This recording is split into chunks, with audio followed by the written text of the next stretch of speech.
What is up, you guys? Max back here with another video. In this video, I'm going to be discussing the Grand Sport and the Grand Sport X that was just announced for the C8 Corvette lineup, starting sales this summer for the 2027 model year. Been a couple weeks. I've let my thoughts kind of marinate about it, what kind of consumer this might be good for, what it means for the Corvette lineup.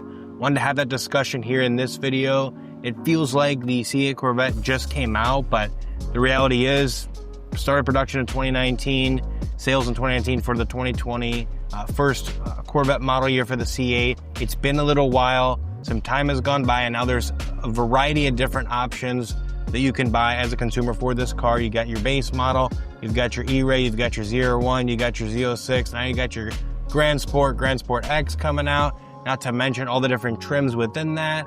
And obviously, because time has gone by, you've got a used market for these cars. So from a pricing standpoint, that gives you even more options. So just want to kind of have that discussion here in this video. In the future, I may make a more detailed video that might go specifically into why a buyer might choose one car over the other.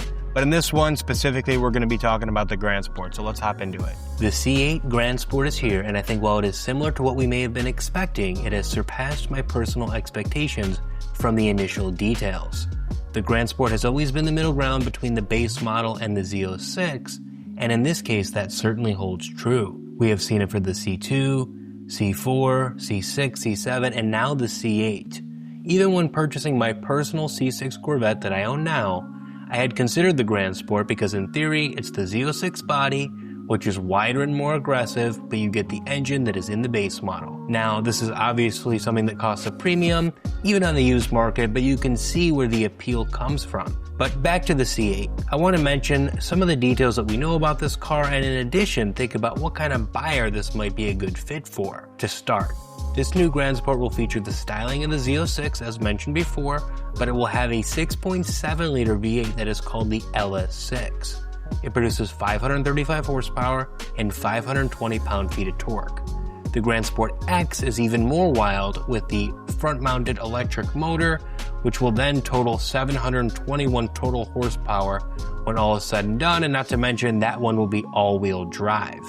The other aspect is that the Grand Sport has the same track-focused features of the Z06, so the brakes and suspension will be upgraded as well in comparison to the base model. Now, in the past, the Grand Sport has had the base model engine, and this time it's no different. So that 6.2 liter LT2 V8 that was producing 490 horsepower that we saw for the first 6 years of production on the C8, for the 2027 model year, it is gone. For 2027, the Grand Sport starts at $88,495, and the base model would start at $73,495. And then just adding this in here, the Z06 would start at $121,395, just adding that in for perspective. And I know we have the E-Ray and the Grand Sport X in addition to the ZR1 and ZR1X, but for now I just want to focus on these three at the moment. So the question is, what kind of buyer would be perfect for each one, but specifically the Grand Sport? It gets a little tough when we start mentioning trims because, for example, a fully loaded 3LT Z51 hardtop convertible base model might end up at an MSRP that is higher than a bare bones Grand Sport. It really just depends what you want, but let's just compare the starting costs here, the base models of each. With the 1LT trim. So is $15,000 worth it for you to get a car that's a little more track focused and has some more aggressive styling? Because again, you are getting the same engine. In my opinion, most people who buy the car do not use the Corvette, even the 6.2 liter LT2, which had less than 500 horsepower on the street or in their day-to-day use to its full capabilities. Now, if you take the car to the track, you could probably convince yourself to spend the extra money, but it really is just a personal preference for each buyer.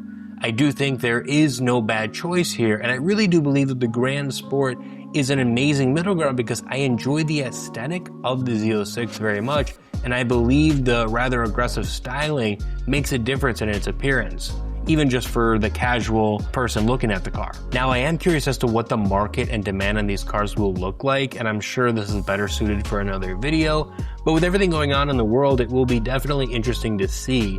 It feels like when a new model comes out for the Corvette during the last 7 years, the price is always above MSRP on the aftermarket, or you got to get on some list to order the car at MSRP outside of the base model for the last few years, obviously. You know, you're seeing it now with the ZR1 and the Z06, and the first 3 or so years for the base model, this was the case. So, however, now seeing base models and Z06s unsold for the 2026 model year, still on dealer lots for sometimes $10,000+ off the sticker price, and the fact that the car does take premium gas and obviously does not get great miles per gallon. Fuel prices are up like crazy right now during the war here, and certainly this is not a car being made for folks that are looking for an alternative to like a Camry. But there has to be some sort of impact there, so just curious to see what kind of impact that will actually have. But just wondering, what kind of interest do you guys all have in this car, and would you really purchase it over a Z06 or a base model? Let me know in the comments below what your thoughts are. If this is something you're really looking forward to, if it's something you're going to order. I know sales will start this summer of 26, so genuinely wondering what that'll look like. Thank you guys so much for watching. For more C8 Corvette content and Corvette content in general, hit that subscribe button, and I'll see you guys in the next one. Peace.